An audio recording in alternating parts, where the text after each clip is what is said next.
Chapter 7. Which of them? Monsieur Bouc and Dr. Constantine were talking together when Poirot entered the restaurant carriage. "Well," said Monsieur Bouc, "this case makes no sense at all." "I agree," said the doctor. Poirot lit a cigarette. "But the evidence of the passengers was very helpful." "I thought it told us nothing," cried Bouc. "What did I miss?" Take young McQueen, for example. He told us that his employer, Monsieur Ratchett, spoke no languages except English. Last night, the conductor heard someone in Monsieur Ratchett's compartment call out, "Ce n'est rien, je me suis trompé." That was not Monsieur Ratchett.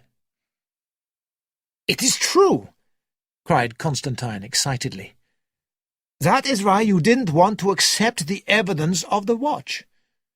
Those words came from the compartment at 23 minutes to 1. Ratchett was already dead." "And it was his murderer speaking," finished Monsieur Bouc. "You go too fast, my friends," said Poirot. "We have no evidence that Ratchett was dead at that time." "There was the cry that woke you." "Yes, that is true." "In one way," said Monsieur Bouc, "this discovery does not change things very much. The murderer killed Ratchett half an hour earlier than we first thought. He stayed in the compartment for half an hour, changed the watch hands to 1:15, and left through Mrs. Hubbard's compartment." "But imagine that you are the murderer," said Poirot. "Wouldn't you change the watch to a time when your presence in a Ratchett's compartment was impossible? You wouldn't move the hands to the exact time that you left the crime scene." "True," said Dr. Constantine, a little confused. "Perhaps it was the second murderer who changed the watch," said Monsieur Bouc. "The woman in the red dressing-gown." "It was too dark for her to see that the man was already dead, but she managed to find a watch in Ratchett's pyjama pocket and change the time blindly?" said Poirot in disbelief. Monsieur Bouc gave him a cold stare. "And what is your explanation, my friend?" "At the moment, I have none that makes sense," replied Poirot. "But it is time to close our eyes and think. One or more of the passengers killed Ratchett. Which of them?" For a quarter of an hour, no one spoke. Poirot appeared to be asleep. Then, suddenly, his eyes opened, and he said to himself, "But why not? If so, well, that would explain everything." He turned to the other men in the carriage and asked, "Have you had any useful thoughts?" "Thoughts, yes, but nothing very useful," said the doctor. Monsieur Bouc agreed. "I myself have thought of an explanation that would cover all the facts of the case. I am not yet sure that it is the correct one, but I will soon find out. Before that, let us discuss some points of interest. Firstly, an ink spot on a Hungarian passport." Monsieur Bouc looked at the passport of Count and Countess Andrenier. "Is this the spot that you mean?" he asked. "Yes, it seems to be fresh ink. You notice where it is?" "At the beginning of the Countess's name, But what— Now, let us think back to the handkerchief. It is a very expensive thing, handmade in Paris. It has an H on it, but it is not something that unfashionable Mrs. Hubbard would buy, and it is certainly not the handkerchief of Hildegard, the lady's maid. There are only 2 women on the train who might own a handkerchief like this. They are Princess Dragomirov— "Whose first name is Natalia," interrupted Monsieur Bouc. —and Countess Andrenier. Now, I wonder about that ink spot. Perhaps it was just an accident, but perhaps it is hiding a letter. Perhaps the Countess's name is not Elena, but Helena. "Helena!" cried Monsieur Bouc. "That is an idea." And there is something to support that idea, too. One of the labels on the Countess's luggage was slightly wet. Perhaps there, too, a change to her name was made. "I am starting to believe you," said Monsieur Bouc. "But the Countess Andrenier, a murderer? It is so unlikely." Now, let us imagine last night without the snow on the line. What happens? Well, the murderer is discovered as the train enters Italy. The man in conductor's uniform is seen earlier, just before 1 o'clock. We find a button in Mrs. Hubbard's compartment, and a uniform in the toilets. We read the threatening letters produced by McQueen. We decide that the murderer got off the train at Broad, where it stopped at 00:58. "You mean—" I mean that the murder was planned to seem like the work of someone from the outside, not a passenger. But the snow changed everything. It made it impossible to believe that the murderer had got off the train. "And where does the handkerchief fit in?" Be patient, my friend. Now we return to the burnt note which included the words Daisy Armstrong. The murderer did not want us to read that letter. Why not? There can only be one reason. Someone on this train must be very closely connected to the Armstrong family, and the note would make that person look guilty. I think that person is Countess Andrenier. "But what connection could she have with the Armstrongs?" cried Monsieur Bouc. "She says that she has never been to America." Yes, and she speaks only a little English, and she has a very foreign appearance. But this could all be an act. I am guessing that she is Linda Arden's younger daughter. Arden was not the actress's real surname. Perhaps she was really called Goldenberg, and the daughter met and married Count Andrenier while he was working in Washington. "But the princess says that she married an Englishman." Princess Dragomirov says that she cannot remember the name of the daughter's husband. Is that likely, when the princess and the actress were such close friends? One of the waiters interrupted them. "Excuse me, Monsieur Bouc, but should we serve dinner now?" Monsieur Bouc looked at Poirot. "I think dinner would be most welcome," said the detective.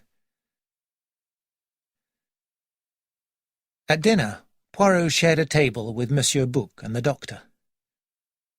The other passengers spoke little, even Mrs. Hubbard. Poirot heard her say, I don't think I can eat," then watched as she ate everything that was offered to her.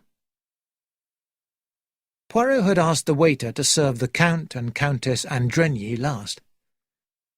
All the other tables were empty when they finished their meal. As they stood up, Poirot stepped towards them.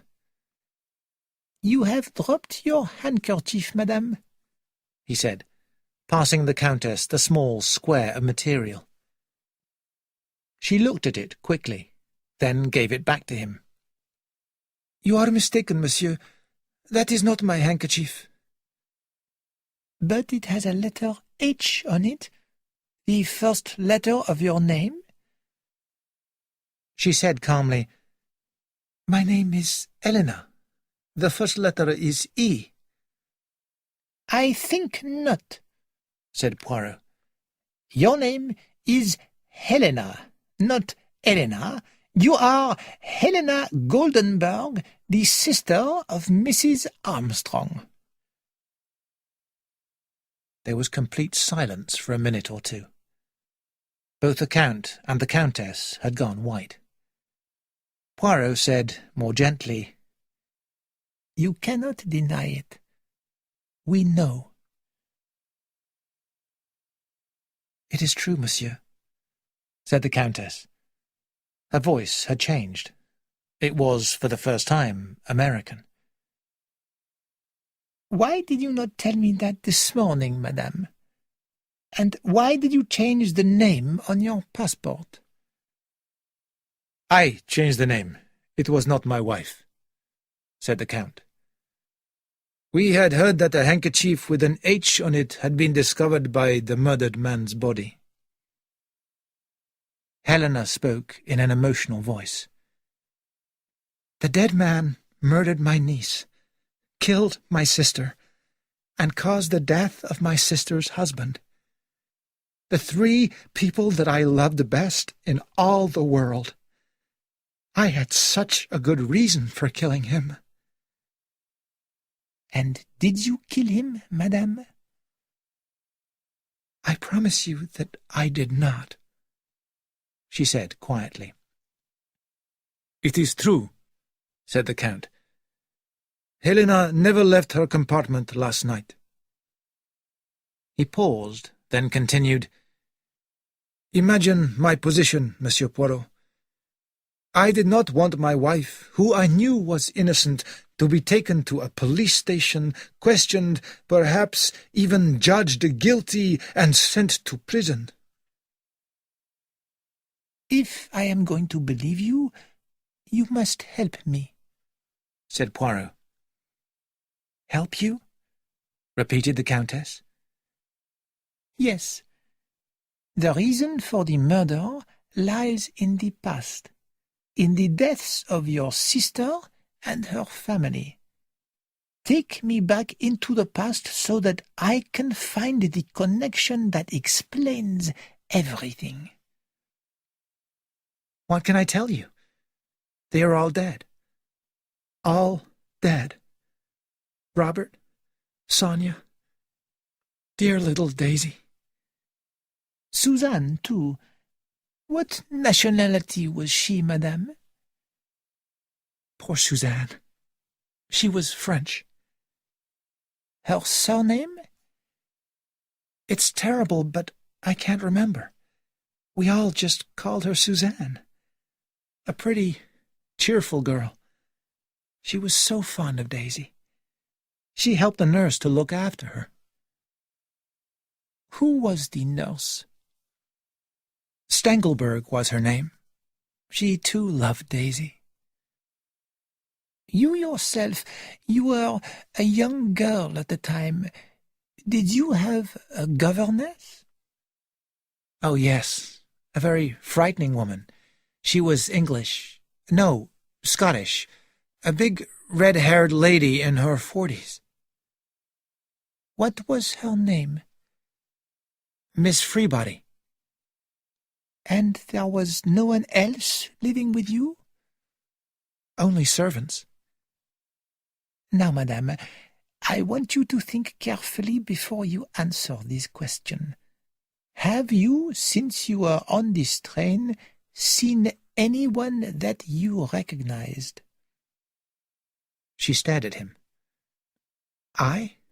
No, no one." "What about Princess Dragomirov?" "Oh, I know her, of course. I thought you meant anyone from that time." "I did, madame. Some years have passed, remember. The person may look very different now." She thought for a moment. "No, I'm sure there is no one." When the Count and Countess had left the carriage, Monsieur Bouc cried, "Excellent work, my friend! I never for one moment imagined that the Countess could be our murderer." "So, you feel sure that she is guilty?" asked Monsieur Poirot. "Yes, the handkerchief proves it," said Monsieur Bouc confidently. "Oh, I am not sure about the handkerchief. There is another person who could be its owner, remember? He stopped suddenly as Princess Dragomirov entered the restaurant carriage. She walked towards Poirot and said, "I believe, monsieur, that you have a handkerchief of mine." "Is this it, madame?" He showed her the one found in Ratchet's compartment. "That is it.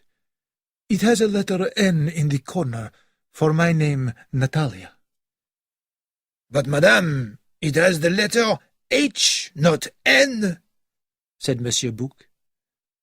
She gave him a cold stare. "My handkerchiefs always have Russian letters on them. H is N in Russian." There was something about this old lady that made Monsieur Bouc feel very foolish. "You did not tell us that this handkerchief was yours when we questioned you this morning," he said. "You did not ask me," said the princess. "Your next question, I suppose, will be, why was my handkerchief lying by a murdered man's body? My reply to that is that I have no idea." "Please excuse me, madame, but why would we believe you?" said Poirot. "You have already lied to us about Mrs. Armstrong's younger sister." "And I would do the same again. Her mother was my friend. I believe in loyalty, to friends, to family, above all else." "And in the case of the handkerchief, perhaps you are again lying to protect your friend's daughter." "You think that the handkerchief is Helena's?" She smiled coldly. "Well, it is easy to prove that it is mine. I will give you the address of the people in Paris who made it for me." "Your maid, madame, did she recognize this handkerchief when we showed it to her this morning?" "Probably. She saw it and said nothing? Ah, well, then she too can be loyal." She stood up and walked out of the restaurant carriage. "But the princess cannot be our murderer," said Dr. Constantine. "She doesn't have the strength to make the deepest wounds. Her arms are very weak." "But the smaller wounds?" "Yes, those could be her work, I suppose." Monsieur Bouc shook his head. "Lies and more lies. I cannot believe how many lies we were told this morning." "There are many more lies to uncover," said Poirot cheerfully. "I just need to make some more lucky guesses."